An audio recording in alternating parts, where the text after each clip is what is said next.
Back to back 5 wins for SRH and SRH కి 100th win. ఈ match తో SRH qualification పక్కా. ఇంకా top 2 try చేసుకోవాలి. ఈ గేమ్ లో నాకు బాగా నచ్చింది ఏం తెలుసా, నితీష్ కుమార్ రెడ్డి బౌలింగ్. నితీష్ కుమార్ రెడ్డి బౌలింగ్ లో 140 వేస్తున్నాడు. విల్ జాక్సన్ అవుట్ చేసిన బాల్ 140.2. ఈ గేమ్ లో నేను మోర్ దాన్ రన్స్ షాట్స్ బాగా ఎంజాయ్ చేశా.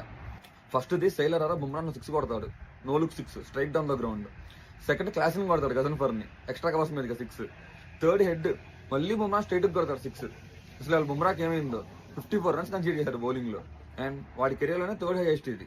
వాళ్ళ మ్యాచ్ లో నాకు ఒకటి అర్థం కాలేదు, షాదుల్ ఠాకూర్ ఇంపాక్ట్ ప్లేయర్ గా దింపి అసలు బౌలింగ్ ఎందుకు ఇవ్వలేదు. షాదుల్ ఠాకూర్ ఇంకో పేరు కూడా ఉంది, గోల్డెన్ ఆర్మ్. అసలు ఎవరికి వికెట్స్ పడని టైంలో వాడు బౌలింగ్ చేసి వికెట్స్ చాలా సార్లు తీసాడు. చేసింగ్ లో ఎస్ఆర్హెచ్ ఏ ఇబ్బంది పడకుండా 8 balls మిగిలిచ్చి మరీ చేసి ఫినిష్ చేశారు. అండ్ ముంబై బ్యాటింగ్ గురించి మాట్లాడితే సౌత్ ఆఫ్రికా ఓపెనర్స్ ముంబైకి భలే కలిసి వస్తున్నారు. మనం డికాక్ 100, ఇవాళ రికల్టన్ 100 కొట్టి లూజింగ్ సైడ్ లో ఉండాలని చాలా కష్టమే. కానీ అక్కడ ఉంది ఎస్ఆర్హెచ్. మన వైభవ్ సూర్యవంశీ ఎస్ఆర్హెచ్ 100 కొట్టాడు, మ్యాచ్ ఓడిపోయారు.